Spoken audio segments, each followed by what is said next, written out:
Depuis le Hilton Québec, bienvenue à Mission Inspiration. En ce qui concerne notre invité d'aujourd'hui, c'est un homme d'affaires que le Québec a découvert grâce à la populaire émission Les Dragons. Son histoire, il est le fils d'un entrepreneur, un inventeur. Il est très artiste dans l'âme. Il a même joué dans la populaire comédie musicale Roméo et Juliette. Et il est cofondateur de la compagnie Winner for Life. Restez avec moi parce que dans quelques instants, je vais rejoindre Danny Vachon. L'Hôtel Hilton Québec est fier de vous présenter missioninspiration.tv.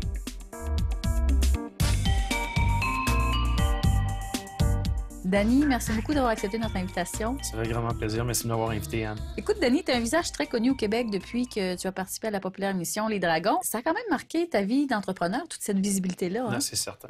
Quand j'arrive à des endroits publics, c'est normal. Il y a certaines personnes, des fois, qui se questionnent, disant il me semble que je t'ai déjà vu quelque part. Parce que c'est fort, la télé, le pouvoir de la télé. On pourrait dire que c'est le pouvoir médiatique qui est le plus fort de nos jours. Hein. C'est sûr que quand on t'écoutait au Dragon, puis l'image qu'on a eue de toi, ben c'est aussi une image. Hein? Mais aujourd'hui, nous, ce qu'on aimerait à Mission Inspiration, c'est vraiment te découvrir. Moi, j'aimerais comprendre tes origines, j'aimerais comprendre tes motivations, vers où tu t'en vas et tout ça.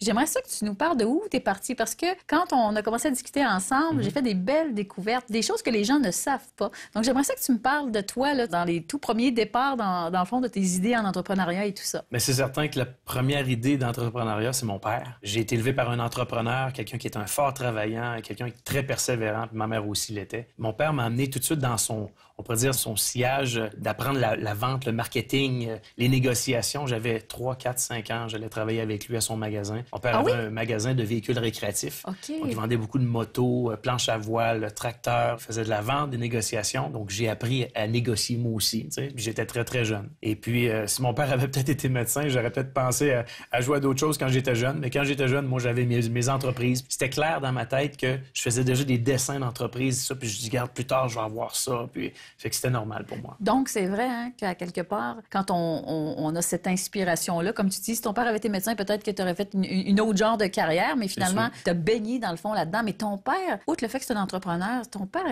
était inventeur. Hein? Oui, exactement. Moi, j'ai vu passer quasiment... La seule chose que j'ai pas vu passer à la maison, c'était des soucoupes volantes, là, mais mon père a tellement d'idées. Et puis, il est reconnu aussi à la grandeur de l'Amérique du Nord pour être vraiment un génie dans son domaine. Là. Et puis, ce qu'il a développé, entre autres, une des inventions qui est maintenant rendue réglementée aux États-Unis, donc ils n'ont pas le choix selon l'évaporation, les lois de l'essence. Il a développé un bec verseur. Donc, on appuie, ça coule, on relève, ça arrête. La plupart des gens ont déjà vu ça, ce système-là. Donc, mon père a développé plusieurs brevets, plusieurs modèles. Exactement. Et maintenant fournit les principales entreprises qui produisent des canisses à essence là, à la grandeur de l'Amérique du Nord. Là.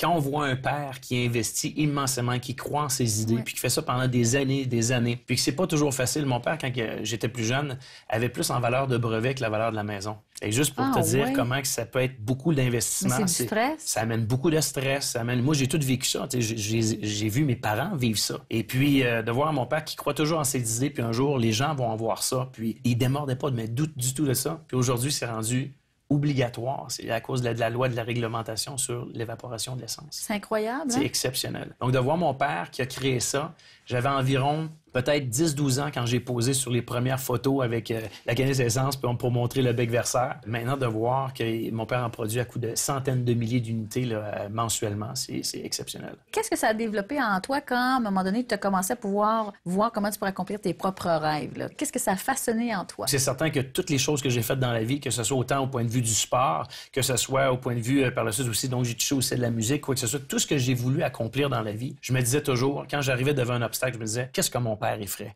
Est-ce que mon père arrêterait maintenant ou il continuerait? Puis moi, je me disais, chez nous, on n'a jamais été élevé à dire, on fait toujours le minimum. Tout ce que tu peux faire aujourd'hui, tu le fais aujourd'hui. Demain est une autre journée. Puis lève-toi tôt, puis travaille fort, puis accomplis des belles choses. Sois droit dans la vie. Puis ça, c'est toutes des choses que...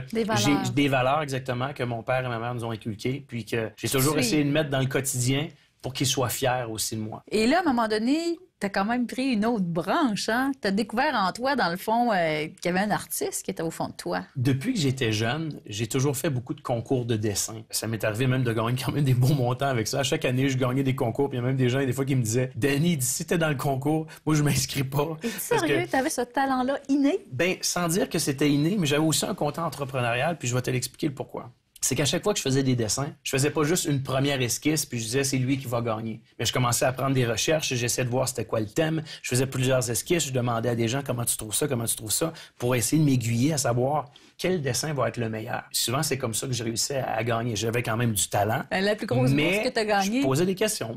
Quelques milliers de dollars. Quand pour même! Pour un petit dessin quand j'étais jeune, au secondaire 1, 2, 3. Là. Mais cette même discipline-là, par la suite, je l'ai mis dans les sports. Et c'est ce qui m'a apporté à dire qu'un jour, j'ai appelé un entraîneur dans la région de Thetford Mines, puis lui a trouvé ça drôle. Je l'appelle, puis je lui dis, moi, je veux aller aux Jeux du Québec. Et là, il me dit, mais ça marche pas comme ça. Il dit, viens me voir, je vais devoir courir avant. C'est pas n'importe qui vont là, faut que tu sois classé. Mais j'étais très rapide, je courais très rapidement. Puis, sérieusement, quand je l'ai appelé, il m'a vu courir, etc. J'ai fait plusieurs, on pourrait dire, des bonnes séances d'entraînement. Finalement, j'ai été capable de me présenter aux Jeux du Québec. Quelques mois plus tard aussi, j'ai eu la chance à Sherbrooke d'abaisser un record québécois aux 60 mètres. Donc, c'est toute la discipline que mon père m'a donnée et ma mère m'ont donnée que j'ai appliqué par la suite. Donc, que ce soit autant dans les concours de dessin, au point de vue artistique, après ça, par la suite, dans le domaine des sports, puis ensuite, qui m'a emmené dans un autre domaine artistique. Quand je t'en ai parlé, tu as été surpris même un petit peu. Honnêtement, là, je me disais...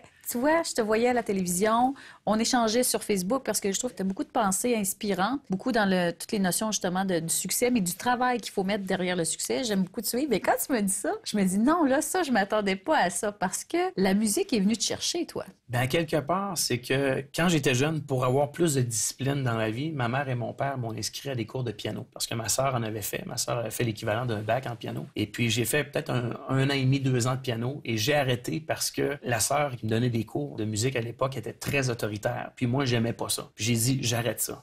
Quand ma mère lui a parlé, elle m'a dit, mais pourquoi mon enfant, il aime pas ça venir prendre des cours, etc. Puis la sœur demandait des explications. Elle a dit, vous êtes trop autoritaire avec lui. Elle m'a dit, arrêtez-le pas. C'est un petit Mozart. Il est bon là-dedans. Ce que ça a fait, j'ai eu la piqûre dans les alentours de 16-17 ans. J'ai vu un de mes amis jouer de la guitare devant moi.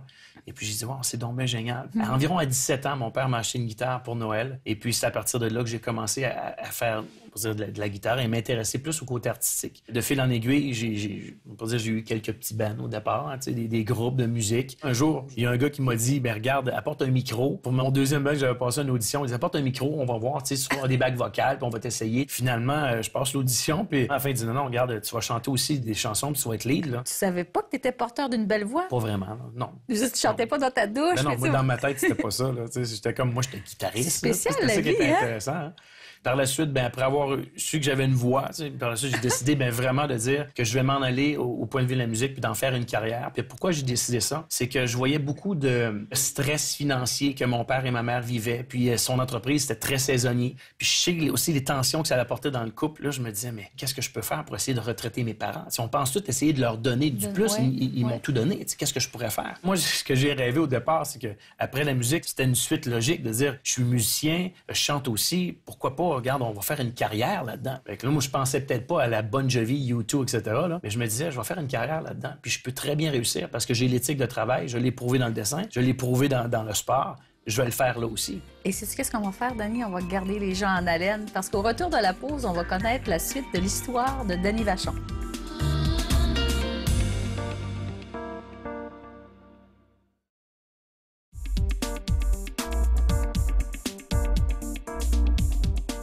Toujours depuis le Hilton Québec, on est en compagnie de notre invité d'aujourd'hui qui est Danny Vachon. Danny, c'est assez intéressant de voir où tu vas nous emmener, là. Après avoir passé, on pourrait dire, une audition pour un certain groupe, que j'ai su que j'avais un certain talent pour chanter. J'avais un registre quand même assez intéressant. Par la suite, donc, je deviens lead vocal pour justement cette organisation-là en majorité. Ben c'est ça, j'ai voulu pousser un peu plus ma voix. J'ai pris quelques cours, mais je me suis rendu compte que j'avais un talent autodidacte. Et puis à chaque fois, j'avais des professeurs, ils me disaient, oh, mais toi, là, il me semble qu'on a quasiment rien à te montrer. C'est ça qui m'a fait que j'ai vraiment poussé la musique à un autre niveau. J'ai décidé d'aller étudier justement en classique en jazz, en guitare, au campus Notre-Dame-de-Foix à Saint-Augustin. J'ai fait ça pendant plusieurs années, donc j'ai un double deck. Classique et jazz. Exactement. Et ensuite de ça, donc j'ai eu mon studio d'enregistrement. J'ai fait ça pendant plusieurs années. Mais toi, il t'est arrivé quelque chose de spécial. Un petit peu, oui, un petit peu. Parce que c'est certain que quand on est dans le studio, on réalise surtout ses compositions parce que j'avais investi beaucoup pour ça. Et puis à quelque part, on se dit comment je vais faire pour pouvoir passer à un autre niveau. Bien sûr, j'étais rendu ingénieur de son. Je jouais de plusieurs instruments. Et puis un jour, il y a eu je pense que c'est une de mes tantes qui m'a approché puis il dit, garde, je pense qu'il y a une audition à quelque part pour une comédie musicale qui est connue, qui a été un grand succès en Europe, puis ils viennent ici au Québec. Je pense que ça vaudrait peut-être la peine que essaye d'aller voir ça. C'était au Grand Théâtre. Donc, je me présente là-bas. C'était une audition, justement, pour Roméo et Juliette. Il y avait 2500 personnes qui se sont présentées, et puis ils en ont pris 2. T'étais dans les toutes deux. les autres étaient professionnels, déclarés professionnels, puis il y en a 2 seuls qui devenaient du public. Et tout le monde était sceptique à ces ouvertures-là parce que personne ne pouvait avoir un certain talent pour chanter autant que des gens comme de Notre-Dame de Paris ou autres. Et puis les 2 personnes qui ont trouvé, c'est qu'ils ont trouvé moi et Ariane Gauthier, donc qui était Juliette, et moi, donc j'incarnais Tybalt. C'est le cousin de C'est Juliette. dans les rôles principaux. Ah oui, c'est le 3e, 4e rôle principal. Là. C'est incroyable, mais qu'est-ce qui fait qu'à un moment donné, il y a un autre bout de chemin de vie qui fait en sorte qu'un jour, tu vas te retrouver au Dragon? Qu'est-ce qui s'est passé? T'es retourné dans le monde des affaires? Il s'est passé plusieurs choses. Ce qui est arrivé, c'est que pendant ma carrière, c'est certain que je mettais encore la même discipline qu'avant. Quand j'étais dans Roméo et Juliette, juste pour faire un parallèle, souvent, Jean Grandmaître, il me prenait en exemple, puis il me disait, regardez, là, vous devriez le prendre en exemple, il fait ses vocalises, il est là à l'heure, puis il fait ses choses. Puis c'est pas parce qu'on est rendu à une certaine carrière, qu'on a plusieurs albums à notre actif, qu'on est assis puis on fait nos choses. Des fois, on s'assoit un petit peu sur nos Fait lauriers. que ça, c'est quelque chose que j'ai apprécié, puis ça m'a fait comprendre aussi, sans dire que j'étais unique, mais que j'étais tellement discipliné que ça pouvait m'ouvrir des portes. Alors, ce que j'ai commencé à faire, j'étais dans le domaine de la musique, je pensais voir encore beaucoup plus grand que ça, puis par la suite aussi, il y avait même une comédie musicale en Europe qui m'avait approché pour un rôle super important. Moi, je pensais que la carrière allait devenir internationale à partir de là, parce que je m'approchais vraiment pour le premier rôle, puis il y avait 2 personnes qui étaient en tête, sauf que ça a été un très grand flop, ils ont manqué de financement et tout ça. Donc, ça m'a fait comprendre, quand on passe à travers des obstacles, on est encore plus fort. Puis je me disais, regarde, moi, ça n'arrêtera pas là, je vais continuer. Et par la suite, je me préparais pour sortir un album. J'avais déjà enregistré, peut-être à partir de chez moi, peut-être 25, 30, 40 compositions. Hein. OK, c'est ça, j'allais poser comme question. Tu faisais tes propres compositions. Exactement. Autant Donc, au niveau de l'écriture? Oui, je faisais tout. J'étais vraiment confiant dans le matériel que j'allais sortir, sauf qu'il y a une porte qui s'est ouverte à moi parce que financièrement, j'étais très serré. Et puis, j'avais investi beaucoup d'argent. On parle plus de ces chiffres là, dans mon studio d'enregistrement. J'étais serré, j'étais tanné d'essayer de survivre. Je voulais vraiment vivre. Puis moi, quand j'étais jeune, mon père et ma mère m'avaient tout le temps jamais bloqué sur les rêves. Tout était possible. Je me rappelle encore, je dis souvent ça comme anecdote, mais quand j'étais jeune, à un moment donné, j'écoutais la télévision avec ma mère. Puis je voyais une grande chute. Là. C'était comme les chutes Niagara. Puis je disais, maman, moi, je vais avoir ça dans ma chambre de bain un jour. Puis ma mère, elle me disait pas, ah non, hey, t'auras jamais ça. Ça rentre pas, premièrement. Puis ça, non, c'était comme, ah ouais, bon, hey, nous autres, on va s'acheter une chaise, puis on va aller s'asseoir, puis on va regarder ça. Puis il n'y avait pas de limite à ça pour pouvoir rêver. Donc, moi, à quelque part, je me disais, tout est possible, tout est possible, tout est possible. Et puis, ce qui est arrivé après la musique, donc, j'ai eu une personne qui est venue me chercher à l'aéroport. Je revenais justement d'un petit contrat là-bas, puis imagine-toi qu'il vient me chercher, puis qu'il me présente justement une opportunité. Et de la manière qu'il l'a fait, c'est une manière banale, là, c'est simplement qu'il m'a dit que ça coûtait quelques centaines de dollars commencer une business. J'étais bien serré, j'étais cassé financièrement, puis il dit, toi, je pense que tu vas être bon là-dedans. J'ai dit, ah ouais, tu penses que je vais être vraiment bon? Il dit, tu vas être excellent. J'ai dit, parfait, on va exploser ça. C'est drôle, tu dis, cette personne-là est arrivée avec une opportunité. Est-ce que tu crois à ça que des fois dans la vie, comment je pourrais dire ça, le hasard, c'est trouver les gens qui savent s'en servir ou ce qu'on cherche nous trouve? Ben moi, je pense que toutes les belles opportunités ou toutes les portes qui doivent s'ouvrir devant nous, ils s'ouvrent. Mais c'est les gens souvent qui ont des œillères et puis qui ils ne croient pas aux fruits sans dire du hasard, mais que la vie, c'est bien fait. Puis quand ça, on le comprend, moi, je veux dire, je suis le genre de personne que je fais tellement confiance à la vie pour certaines choses que si, admettons, je sors d'un projet puis je me demande, je dois-tu foncer ou pas, je vais voir passer une vanne marquée « Go for it » dessus. Là. Quand on est ouvert à ça, on se rend compte que c'est pas un hasard. Non, c'est vrai ce qui se passe. Et là, Donc, c'était quoi cette opportunité-là? c'était du marketing relationnel. Puis bien des gens aussi me posent des questions à me dire, qu'est-ce qui t'a mis au monde, la première chose? Moi, c'est ce qui m'a permis d'atteindre une liberté financière. Puis pas juste d'aller chercher un petit revenu d'appoint à un plan B. Ça a été quelque chose que j'ai fait en plan A qui aura vraiment remplacé ma carrière parce que je faisais ma carrière puis je voyais où est-ce que je pouvais m'en aller. Mais souvent, j'avais connu des gens qui avaient plusieurs albums à leur actif puis qui n'avaient pas les salaires que moi, je voulais ou que je rêvais avoir ou que je pouvais peut-être arriver un jour à dire je vais réaliser mes rêves puis peut-être même libérer aussi mes parents financièrement. Tu comprends? Parce que j'avais toujours ça en tête. Oui, tout à fait. Alors, ce qui est arrivé, c'est que lorsqu'on m'a présenté cette opportunité-là, j'ai vu que ça faisait du sens. Puis c'est là que j'ai compris l'aspect de pas juste additionner du temps, de travailler 1 heure pour gagner, justement, mettons 20$ de l'heure, puis alors travailler 1 autre heure pour gagner un autre 20$. Puis si on travaille pas, on n'a pas d'argent. Parce que, Denis, le temps, c'est de l'argent. Exactement. Donc là, j'ai appris, au lieu de l'additionner, de le multiplier. Mais là, je vais te poser une drôle de question. Oui. Est-ce que je fais une erreur en disant que pour moi, la première image que j'ai vécue de marketing relationnel dans ma vie, c'était quand ça faisait ding-dong à la porte chez mes parents, puis c'était la Madame Avon qui venait. Tu sais, elle avait son petit catalogue, ses produits, puis je me souviens que c'était quelque chose qu'on... En tout cas, moi, je me souviens, je m'assoyais, je regardais tout ça. Est-ce que ça, c'en était du marketing relationnel? C'est du marketing relationnel. Ce qui est drôle, là, c'est une anecdote, c'est que tout le monde a des pots Tupperware. Ils ne trouvent pas toutes les couvertes, mais tout le monde connaît l'entreprise Tupperware. Et puis, c'est une entreprise qui a permis à plusieurs millions de personnes. Ouais. C'est une entreprise de milliards. Oui, c'est ça, j'allais dire. Et puis, c'est immense, cette entreprise. J'ai lu là-dessus, C'est hyper impressionnant. Ouais, c'est impressionnant. L'industrie du marketing relationnel, c'est plusieurs milliards que ça représente au niveau mondial. Tout à fait. Et puis, juste une entreprise comme Tupperware ou que ce soit des entreprises comme Amway ou autres, c'est des entreprises qui ont eu des très, très gros succès. Je pense même encore à Amway dernièrement, environ 10-12 milliards. Et puis, moi, ben, c'est ça que j'avais connu à l'époque. Et puis, je suis dans le domaine des télécommunications. J'ai fait ça pendant un certain temps. Et puis, moi pour ma part, c'est ça qui a changé littéralement mon avenir financier. Oui, et on va aller à la pause et au retour, on va apprendre où tout ça t'a mené parce que ça fait partie de tes amours. Donc, restez avec nous.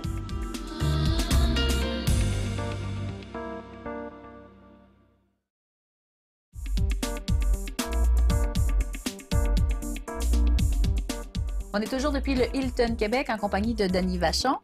Dany, tout à l'heure, avant la pause, on parlait vraiment de marketing relationnel. Je trouve que c'est un mot très, très large. J'aimerais ça que tu nous dises, puis il y a différents créneaux, j'aimerais ça comprendre dans quel créneau, toi, tu œuvres, dans lequel tu as fait quand même beaucoup de succès. Le point que tu apportais tout à l'heure, tu parlais des petites madames, des fois, qui vont cogner aux portes, quoi que ce soit. Il faut jamais oublier que c'est grâce à ces entreprises-là qui ont eu cette vision-là et qui ont détecté un problème dans le marché que la plupart des gens vivent de chèque en chèque et puis ils sont serrés financièrement. Donc, ils voyaient que dans l'économie, avoir une job, ça fonctionnait pas vraiment.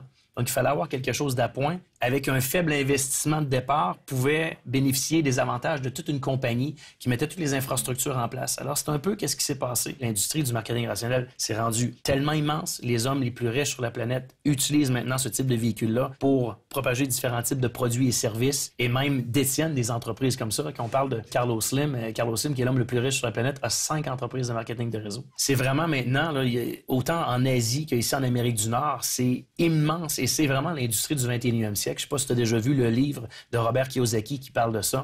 Donc, c'est vraiment, ça a été un best-seller, puis c'est vraiment la nouvelle façon de faire parce que les gens n'ont aucune obligation, les gens vont à leur rythme, les gens n'ont pas besoin d'avoir un background ou des études, peu importe qu'est-ce qu'on a fait dans le passé. Moi, c'est là que j'ai vu une ouverture pour moi parce que je me suis dit, je suis un simple musicien, j'ai peut-être un désir ardent dans moi de réussir. Je me suis dit, quel véhicule va pouvoir m'apporter à un autre niveau? Donc, tu as goûté à cette opportunité-là du marketing relationnel, tu as vécu l'expérience. Ce que je comprends, c'est que ça a été rentable. Tu as eu d'autres activités aussi. À un moment donné, tu as continué quoi dans l'immobilier? J'avais soif d'apprendre d'autres choses. Je voulais toucher un peu à la bourse, l'immobilier, les choses que la grande tendance que la plupart des gens ou les économistes, peu importe, disent que c'est là qu'on devrait investir pour passer à un autre niveau. Mais il y a une chose qui revenait toujours en dedans de moi. Je me disais, tu sais, les premiers amours, on y repense souvent. Hein?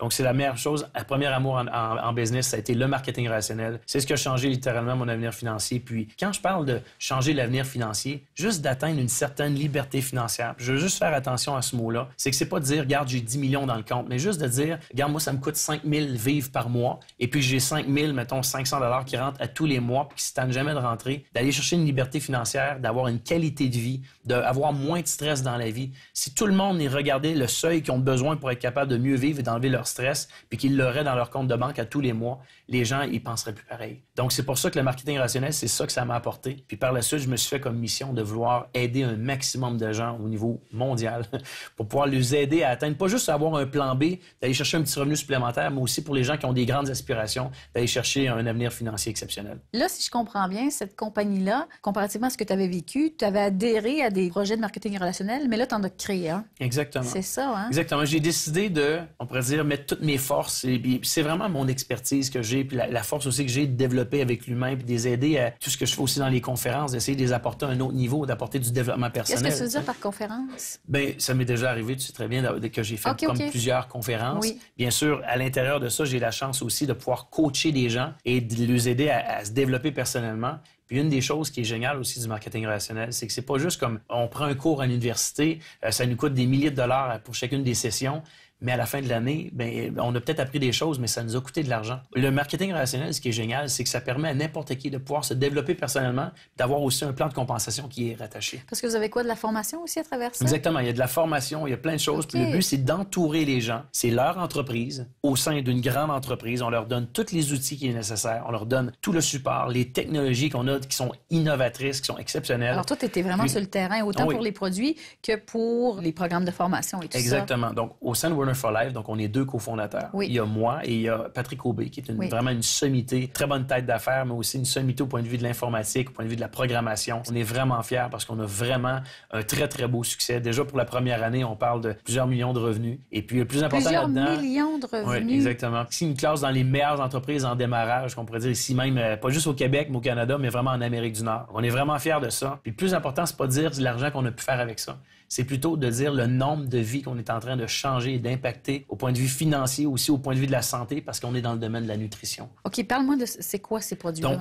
Winner for Life, Oui. on pourrait dire c'est une entreprise qui chapeaute diverses divisions dans le domaine de la santé et du mieux-être. Qui correspond à toi qui étais sportif et tout ça, ça vient chercher d'autres origines en toi. Bien, c'est certain que ça fait plus de 20 ans que je m'entraîne. C'est quelque chose qui est important pour moi de bien paraître, la santé, la beauté, tout ça. Donc ça, c'est important. Puis c'est la plus grande industrie qu'il y a à travers le monde en ce moment. On a fait quelques acquisitions. On a une entreprise Minceur, donc qui parle de Protéina 21, qui permet aux gens de pouvoir perdre du poids. On a des résultats exceptionnels. Puis même aussi, à la place, on peut remplacer des collations de fois de temps en temps pour du maintien. On a une autre division avec une entreprise qui s'appelle Athletic Nutrients, qui est faite pour monsieur, madame, tout le monde.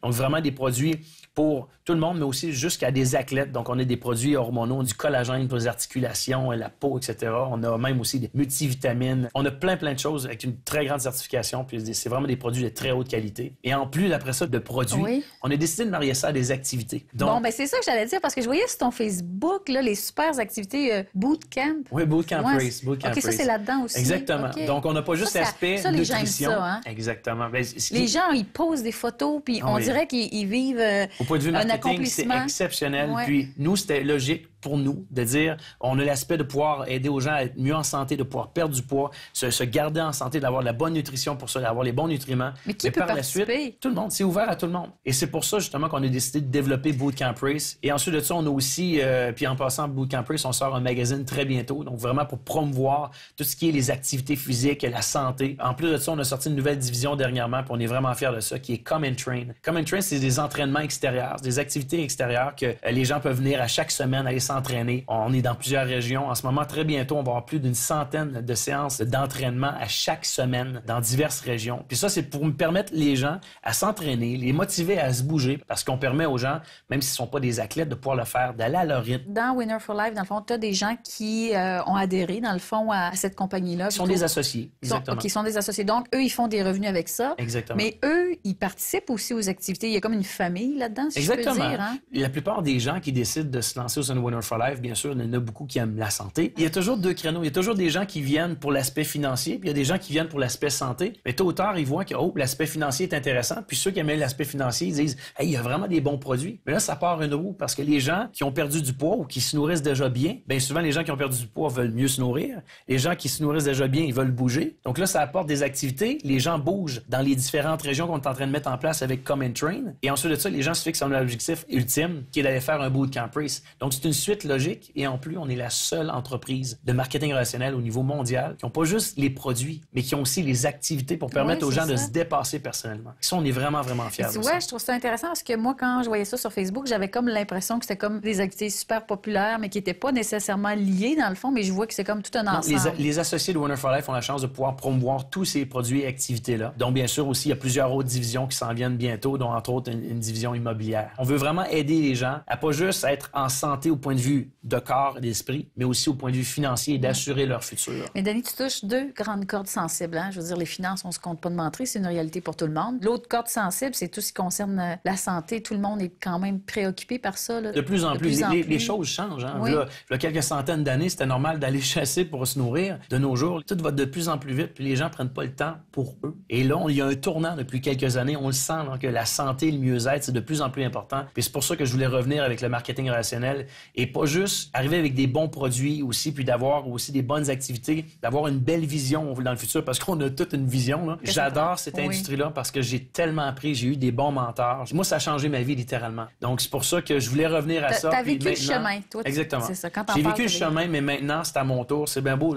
L'important, c'est pas plus l'argent dans la vie, c'est d'aider les gens. Puis je pense que ça revient toujours au centre dans notre vie. Malheureusement, l'émission tire à sa fin. Dani, écoute, je me permets de terminer en te posant une question. Qu'est-ce que tu aimerais que les gens retiennent de toi toi. On a la chance de changer des vies, puis ça, c'est une des choses qui est la plus belle. Puis moi, ça a toujours été une de mes missions. Je pense que la première chose avec qui on fait une business en premier, c'est pas avec l'argent, c'est avec l'humain. Tellement. Et c'est vraiment la première chose que j'ai toujours traitée avec les gens. C'est ce qui m'a mis au monde d'avoir un bon network. Et à chaque fois, lorsque je rencontrais dans ma carrière de marketing relationnel, ce qui m'a aidé beaucoup dans mes entreprises par la suite, c'est que lorsque je rencontrais les gens, je leur disais, si admettons, ils disaient, ben regarde, le projet, c'est pas fait pour moi, je disais, ça ne me dérange pas, il n'y a aucun problème. Mais si un jour on a la chance de se recroiser, ça va me faire grandement plaisir. Et puis, si jamais nos chemins se recroisent pour quoi que ce soit, ou si jamais je peux t'aider sur un créneau ou autre, je vais le faire, ça va me faire grandement plaisir. Donc, quand j'ai commencé à les rappeler, à leur dire, hey, je me lance dans une belle entreprise, etc., la plupart des gens étaient tous ouverts à vouloir s'asseoir avec moi. Donc, ça a été à la base vraiment de mon succès. Merci d'avoir accepté notre invitation. Merci beaucoup de m'avoir invité, Anne. Alors, merci d'avoir été avec nous. Si vous désirez avoir plus d'informations sur notre série télévisée, bien, vous voyez apparaître nos coordonnées Facebook au bas de l'écran. Et ça va nous faire plaisir de retransmettre aussi les coordonnées pour que vous puissiez rentrer en contact avec nos propres invités. Alors, merci et moi, je vous dis à une prochaine.